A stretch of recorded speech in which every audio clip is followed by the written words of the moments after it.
Hey, happy Wednesday, everyone. Hope you are doing well. It is the middle of the week, and yes, I am back at work. Today's my first day back. It's early in the morning, and thought I'd come on here before I get things started. I have to get my classroom set up and ready for the school year next week. That starts next week, and here I am, back at work.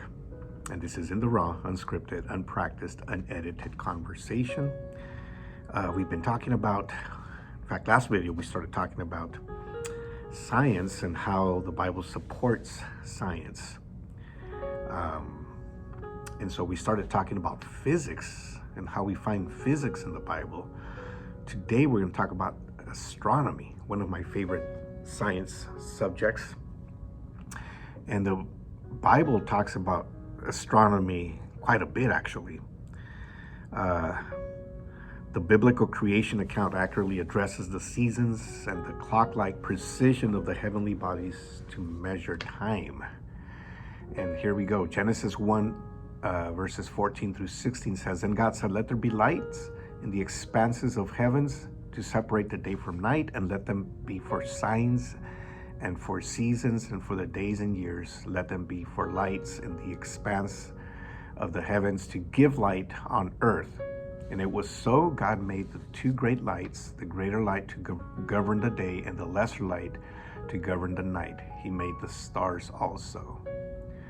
And then Job 38:32 says, "Can you bring forth the constellations in their seasons, or lead out the bear with its cubs?" He's asking the question.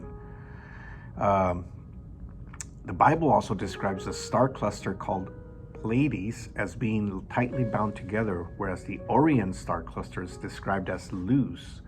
It was only recently discovered that the star cluster called Pleiades is gravitationally bound, and the Orion star cluster is flying apart due to insufficient gravity to hold the cluster together.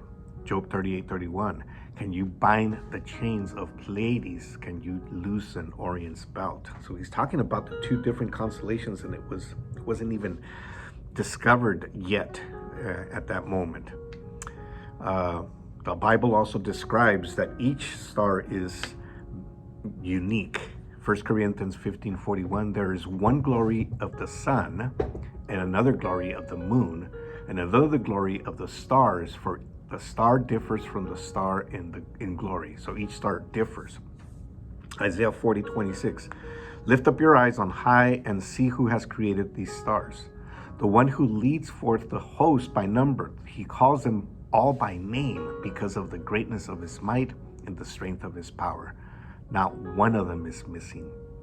And Psalms 147:4 says, "He counts the number of stars. He gives names to all of them." So, each star is unique, and it was discovered many, many years later that is correct. Every star is unique. Every star out there is different. The Bible supports scientific evidence that the universe is expanding, and Einstein discovered this and with his theory, and the Bible had already said this. Jeremiah 51:15 says, "It is he who made the earth by his power, who established the world by his wisdom, and by his understanding he stretched out the heavens." That's what he's talking about.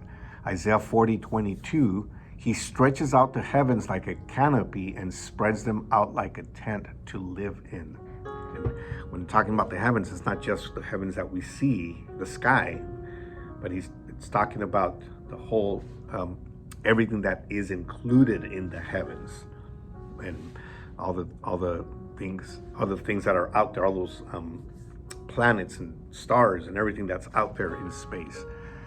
So, yeah, the Bible talks about this, and then the last point here: the biblical order of creation coincides with the logical sequence of the elements needed before life could be introduced. Genesis 1. In the Genesis 1 account, God first created light, then water, then soil, then plants, then animals, and humans to eat all the plants. So he created everything in the logical sequence, and all the elements that are needed before life could be introduced. So needed all these things first, right? Before life could be introduced. And this is just a sample of how we see astronomy in the Bible as well. Very interesting. All right. Well, I hope you have an amazing day, an amazing rest of your week, and we will talk to you soon.